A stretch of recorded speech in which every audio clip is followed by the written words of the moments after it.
Hello students, तो आज हम लोग कंटिन्यू करेंगे हेलोकेन्स एंड हेलोरेंस को। It is day 2। डे 1 में आपको different types of alkyl, allyl, vinyl, phenyl इन सब का क्लासिफिकेशन बताया गया था। डे 2 में आज हम लोग हेलोकेन को कंटिन्यू करेंगे। हेलोकेन बोलते हैं हम लोग वैसे कंपाउंड को जिसमें हेलोजन एटम अल्काइल ग्रुप के साथ में जुड़ा होता है। जब अल्केन के एक या ज़्यादा हाइड्रोजन एटम को हेलोजन एटम सब्स्टिट्यूट करता है तो आप उस कंपाउंड को हेलोकेन बोलते हैं। जैसे देखिए यहाँ इस अल्केन में, मीथेन में 4 हाइड्रोजन एटम है और इस मीथेन के एक हाइड्रोजन एटम को एक हेलोजन एटम सब्स्टिट्यूट कर दिया तो आप इसको मिथाइल हैलाइड बोलते हैं। यानी कि अल्केन के एक हाइड्रोजन एटम को एक हेलोजन एटम सब्स्टिट्यूट कर दिया तो आप इसको क्या बोलेंगे? अल्काइल हैलाइड बोलते हैं और इसको मोनो हेलोकेन बोलते हैं। तो हेलोकेन को हम लोग क्लासिफाई करते हैं mono haloalkane, डाहेलोकेन, ट्राहेलोकेन and poly haloalkane. तो मोनो हेलोकेन का मतलब क्या होता है? हेलोकेन को हम लोग क्लासिफाई करते हैं into mono halo alkane, dihalo alkane, trihalo alkane and polyhalo alkane. Monohalo alkane का मतलब हो गया जब आपको only one halogen atom carbon chain के साथ में अपीयर हो। जब कार्बन चेन के साथ में सिर्फ एक हेलोजन एटम अपीयर हो तो आप उसको मोनोहेलो अल्केन बोलते हैं। डायहेलोकेन का मतलब हो गया जब कार्बन चेन के साथ में 2 हेलोजन एटम अटैच्ड हो। ट्राहेलोकेन का मतलब हो गया कार्बन चेन के साथ 3 हेलोजन एटम प्रेजेंट हो। जब 3 हेलोजन एटम कार्बन चेन के साथ में प्रेजेंट हो तो आप इसको ट्राहेलोकेन बोलते हैं। और पॉलीहेलोकेन का मतलब हो गया मोर देन 3 हेलोजन एटम। जब 3 से ज़्यादा हेलोजन एटम कार्बन चेन के साथ में अटैच्ड हो तो आप इसको क्या बोलते हैं? पॉलीहेलो अल्केन बोलते हैं। 1 डिग्री अल्काइल हैलाइड कब बोलते हैं? जब हेलोजन एटम 1 डिग्री कार्बन के साथ में जुड़ा हो। जो कार्बन किसी कार्बन से जुड़ा नहीं है उसको 1 डिग्री कार्बन बोलते हैं और जो कार्बन डायरेक्टली एक ही कार्बन से जुड़ा है इसको भी 1 डिग्री बोलते हैं। 1 डिग्री कार्बन के साथ में जब हेलोजन जुड़ा हो तो आप उसको 1 डिग्री अल्काइल हैलाइड बोलते हैं। 2 डिग्री अल्काइल हैलाइड का मतलब है जब हेलोजन एटम 2 डिग्री कार्बन के साथ में जुड़ा हो।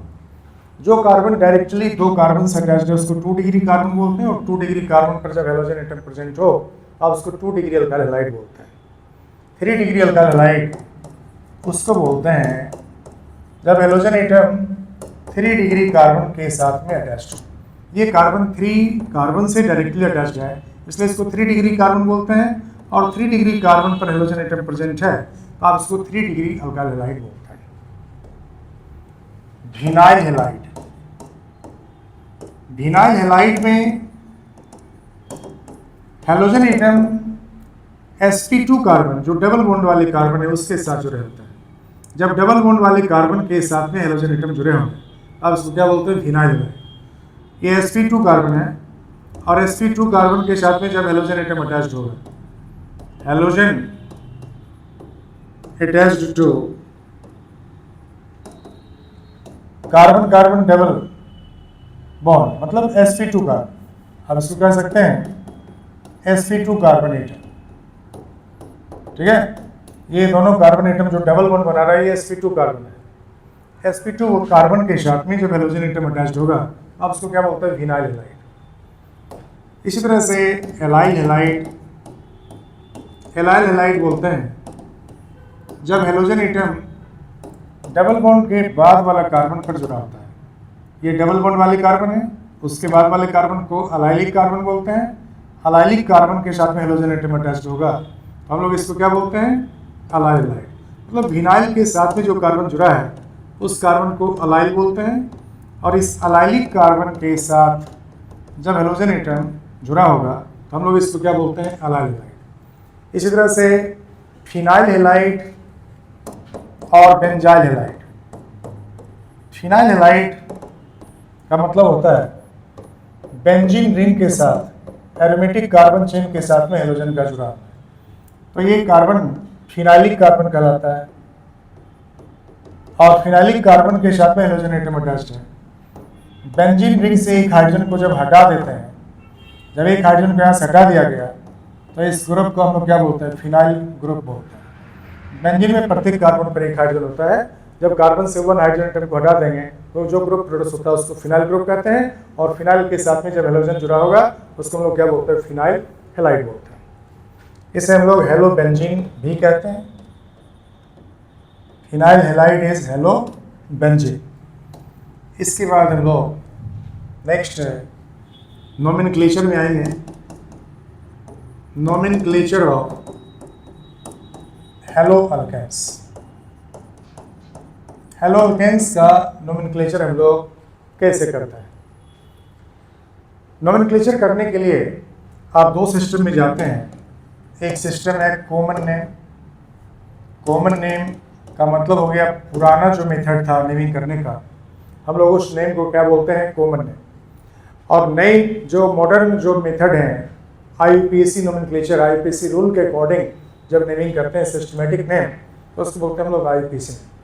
तो कॉमन नेम करने के लिए हम लोग क्या करते हैं? यदि आपको हेलोल्केन फॉर्मूला दिया गया RX, हेलोल्केन का फॉर्मूला क्या है?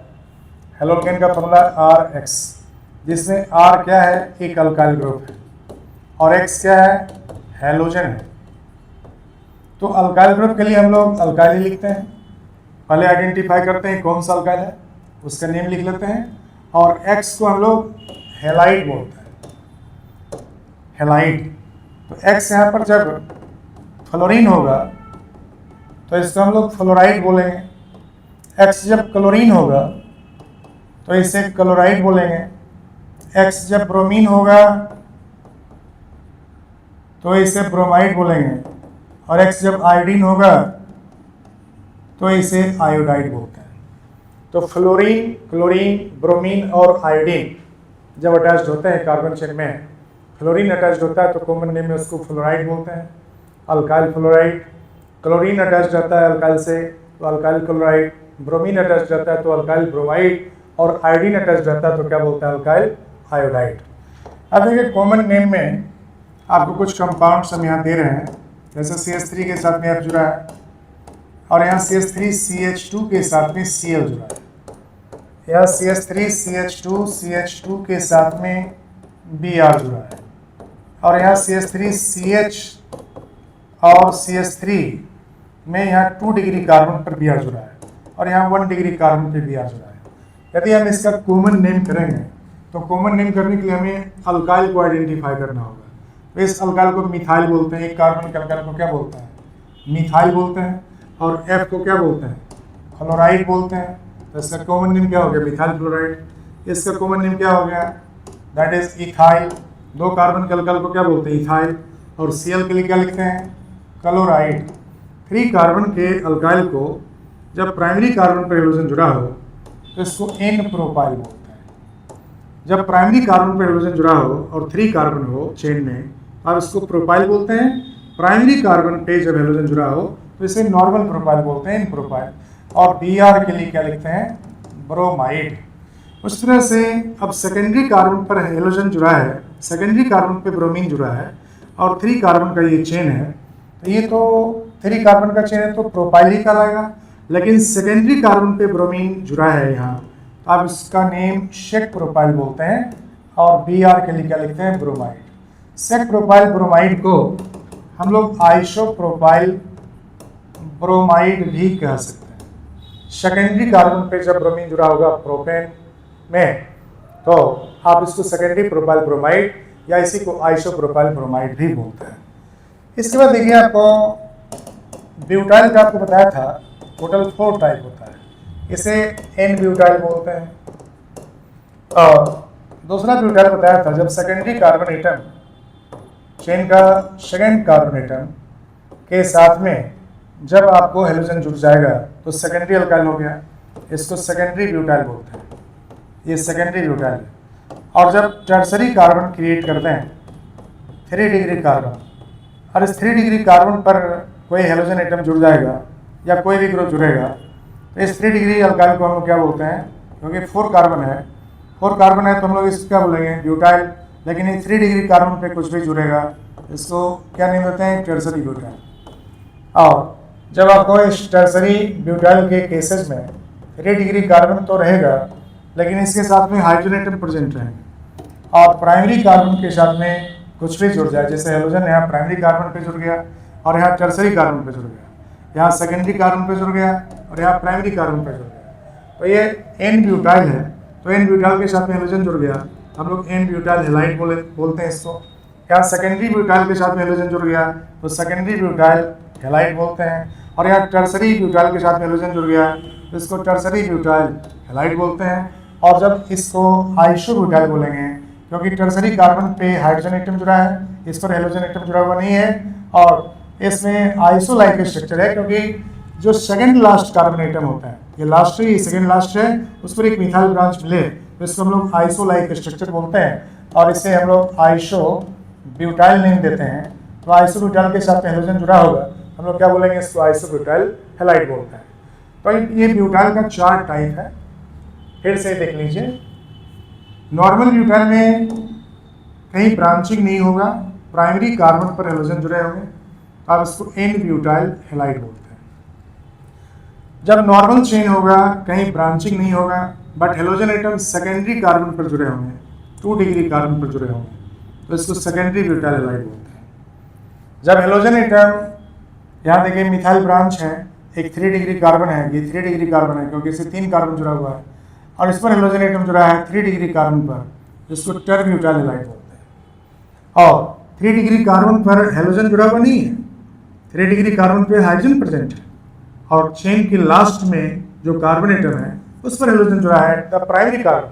हम लोग इसको क्या बोलते हैं, आइसो ब्यूटाइल हेलाइड बोलते हैं। तो ब्यूटाइल हेलाइड के इतने टाइप हैं, 4 टाइप हैं, ये सभी आइसोमर है। ब्यूटाइल हेलाइड का ये सभी आइसोमर है, n butyl halide, sec butyl halide, ter butyl halide और आइसो ब्यूटाइल हेलाइड।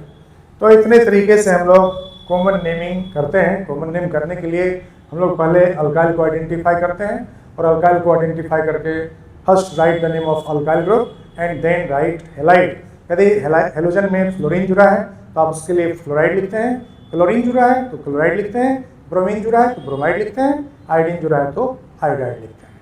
तो ये कॉमन नेम करने का तरीका है। डायहेलाइड्स का जब हम लोग कॉमन नेम करते हैं तो डायहेलाइड में 2 तरह का होता है, एक होता है विशनल डायहेलाइड और एक होता है जेमिनल डायहेलाइड। जेमिनल डायहेलाइड को GEM जेम डायहेलाइड और विशनल डायहेलाइड को VIC डायहेलाइड लिखकर हम लोग रिप्रेजेंट करते हैं। दोनों में क्या डिफरेंस है उसको ध्यान से समझिए। विशनल डायहेलाइड का मतलब होता है आपको जब अलग अलग कार्बन एडजेसेंट, मतलब 2 लगातार कार्बन पे, 2 कंटिन्यू कार्बन पर, अलग अलग कार्बन पर 2 कंटिन्यूअस 2 कार्बन पर जब हेलोजन एटम प्रेजेंट होगा आप इसको विशनल डायहेलाइड बोलते हैं। और सेम कार्बन पर जब 2 हेलोजन एटम प्रेजेंट होगा तो आप इसको जेमिनल डायहेलाइड बोलते हैं। This is called as geminal dihalide, this is called as vicinal dihalide. तो विशनल डायहेलाइड और जेमिनल डायहेलाइड में जब हम लोग नेमिंग करेंगे तो इसका नेमिंग कैसे करते हैं। यदि यहाँ 2 कार्बन है तो 2 कार्बन के लिए हम लोग क्या लिखते हैं, 2 कार्बन के अल्काइल के लिए इथाइल लिखते हैं। इथाइल में हम लोग ENE जोड़ते हैं, और इसके बाद हम लोग डाई हेलाइड लिखते हैं। तो ये हो गया आपको इथिलीन। 2 कार्बन के लिए इथाइल लिखे, उसमें ENE जोड़ दिए, कंटिन्यूअस 2 कार्बन पर जब रहेगा ENE जोड़ देंगे और फिर डाइहेलाइड लिखें। तो ये हो गया इथिलीन डाइहेलाइड। 2 क्लोरीन हो तो डाइक्लोराइड, 2 ब्रोमीन हो डाइब्रोमाइड, 2 आयोडीन हो डाइआयोडाइड। ये हो गया इथिलीन डाइहेलाइड। और यहाँ 2 ही कार्बन है और सेम कार्बन पर 2 हेलोजन है, तो दोनों के नेम में कुछ डिस्टिंग्विश करना होगा, तभी हम लोग आइडेंटिफाई करेंगे कि ये कौन सा कंपाउंड है। तो आपको 2 हेलोजन एटम सेम कार्बन पर जुड़ा है, तो यहाँ 2 कार्बन के लिए हम लोग इथाइल लिखेंगे। पहले इथाइल में हम लोग ID लिखेंगे, ID, और इसके बाद हम लोग ENE ऐड कर देंगे, और फिर लिखेंगे हम लोग हेलाइड, यहाँ पर डाइहाइलाइड लिखने का जरूरत नहीं है, ऑलरेडी ये अंडरस्टूड है। जब आईडी जोड़ दिए तो इसका मतलब हो गया सेम कार्बन पर दो ग्रुप जुड़ा होगा। तो आपको इथिलीडिन, इसका नेम क्या हो गया, दो कार्बन के लिए इथाइल, फिर आईडी, फिर एनी, इथिलीडिन, और फिर इसके बाद हेलाइड, इथिलीडिन हेलाइड इसका नेम हो गया। तो इस तरह से हम लोग विशनल डाइहाइलाइड और जेमिनल डाइहाइलाइड का डाइहाइलाइड के केसेस में नेमिंग क्या करते हैं। तीसरा जो होता है उसमें हेलोजन एटम चेन के दो एंड पर प्रेजेंट होंगे। इस तरह से चेन के अंतिम दो एंड जो होगा, दो छोर जो होगा, दो अंतिम छोर पर दो हेलोजन प्रेजेंट होगा। इस केसेस में आपको सारे के सारे ग्रुप CH2 ग्रुप दिखेंगे, ये सब CH2 CH2 CH2 दिखेगा। तो CH2 को हम लोग मिथिलीन बोलते हैं। एक CH2 को हम लोग क्या बोलते हैं, इस कॉमन नेम में हम लोग मिथिलीन बोलते हैं। तो यहाँ 3CH2 है, तो 3CH2 के लिए क्या लिखते हैं, ट्राई मिथिलीन, और दो हेलोजन के लिए क्या लिखेंगे, डाई हेलाइड। तो ये कॉमन नेम हो गया ट्राई मिथिलीन डाइहाइलाइड। तो इस तरह से हम लोग कॉमन नेमिंग करते हैं कंपाउंड का। और जब ट्राई हेलोजन डेरिवेटिव हो, ट्राई हेलोजन डेरिवेटिव में हम लोग कुछ इंपॉर्टेंट कंपाउंड में जाते हैं जिसका कॉमन नेम करेंगे। ट्राई हेलोजन डेरिवेटिव बहुत ही इंपॉर्टेंट कंपाउंड है, इसमें क्लोरोफॉर्म, आयोडोफॉर्म वगैरह। तो try halogen derivative of alkane जो होता है इसमें 3 हेलोजन एटम प्रेजेंट होता है। तो आपको यहाँ जब 3 हेलोजन एटम प्रेजेंट होगा, सेम कार्बन पर हम 3 हेलोजन एटम को ऐड करते हैं, और ये बहुत ही इंपॉर्टेंट कंपाउंड है। इस कंपाउंड का कॉमन नेम जो होता है इसको हम लोग हेलोफॉर्म बोलते हैं, हेलोफॉर्म। जैसे आपको CHCl3 दे दिया तो इसको हम लोग क्लोरोफॉर्म बोलते हैं। CHBr3 दे दिया तो इसे ब्रोमोफॉर्म बोलते हैं, ब्रोमोफॉर्म। और CHI3 दे दिया तो हम लोग इस कंपाउंड को आयोडोफॉर्म बोलते हैं। क्लोरोफॉर्म बहुत ही इंपॉर्टेंट कंपाउंड है, इसका यूज हम लोग एनेस्थेटिक के रूप में करते हैं। इसका यूज हम लोग एनेस्थेटिक के रूप में करते हैं। एनेस्थेटिक का मतलब क्या होता है, बेहोश करने वाली जो दवा होती है, पेशेंट को बेहोश करने के लिए हम लोग इसका यूज करते हैं। एनेस्थेटिक कंपाउंड के रूप में इसका यूज किया जाता है। और आयोडोफॉर्म का यूज हम लोग एंटीसेप्टिक सब्सटेंस के रूप में करते हैं। ये एंटीसेप्टिक है। आयोडोफॉर्म का स्लो डिकम्पोजिशन होता है आयोडीन में, और आयोडीन के ही एंटीसेप्टिक एक्शन होता है।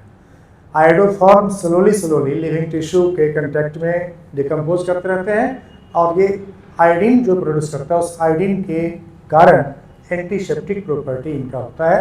बट इसके बैड स्मेल होने के कारण आजकल हम लोग दूसरे एंटीसेप्टिक का यूज़ करते हैं, पहले आयोडोफॉर्म का यूज़ किया जाता था। तो इस तरह से हम लोग ट्राइहेलोजन डेरिवेटिव ऑफ अल्केन का जो इंपॉर्टेंट कंपाउंड है उसका कॉमन नेम कर लिया है। और एक है टेट्राहेलोजन डेरिवेटिव। टेट्राहेलोजन डेरिवेटिव में जब हम लोग नेमिंग करते हैं कुछ इंपॉर्टेंट कंपाउंड का इसमें भी देख लें। जैसे आपको एक कार्बन पर 4 क्लोरीन जुड़ा हुआ है तो इसके लिए लिखते हैं हम लोग कार्बन टेट्राक्लोराइड, कार्बन टेट्राक्लोराइड। यदि कार्बन पर 4 ब्रोमीन एटम जुड़ गया तो 4 को टेट्रा लिख कर रिप्रेजेंट करते हैं, कार्बन टेट्रा ब्रोमाइड बोलते हैं। और कार्बन के साथ में 4 आयोडीन जुड़ गया तो इसका नेम हम लोग क्या लिखेंगे, आप खुद समझ सकते हैं, कार्बन टेट्रा आयोडाइड। तो इस तरह से हम लोग कॉमन नेम लिखने के लिए सीख गए हैं और क्लासिफिकेशन ऑफ हैलोकेन को कर लिया है। हैलोकेन के क्लासिफिकेशन और कॉमन नेम के बाद हम लोग IUPAC नेम में जाएंगे। फिर नेक्स्ट वीडियो डे 3 में हम लोग IUPAC नोमेनक्लेचर करेंगे जो बहुत इंपॉर्टेंट है। और इस तरह से स्लोली हम लोग सारे चैप्टर को कंटिन्यू करेंगे। जिन बच्चों ने सब्सक्राइब नहीं किया कृपया सब्सक्राइब कर लें ताकि हमारे वीडियो आपको डेली मिल पाएंगे। हम जो वीडियो डालते हैं वह जनरली ट्यूसडे, थर्सडे और सैटरडे होता है, और रात के 9 PM के आसपास, 9 to 9:30 PM के आसपास हमारा वीडियो रिलीज होता है। आप लोग डेली देख सकते हैं 15-20 मिनट, और 15-20 मिनट के वीडियो में आपका कंसेप्ट निश्चित रूप से क्लियर होगा। पूरी तरह से NCERT बुक को हमारे वीडियो में कवर किया जाएगा। और भी कुछ एक्स्ट्रा बातें जो होगी वो भी आपको बताया जाएगा, बट एनसीईआरटी बुक को 100% दिया जाएगा, क्योंकि केमिस्ट्री का आपको पता होगा कि एनसीईआरटी बुक बहुत ही अच्छा है और सारे एग्जामिनेशन में एनसीईआरटी बुक से क्वेश्चंस पूछे जाते हैं। Okay, thank you.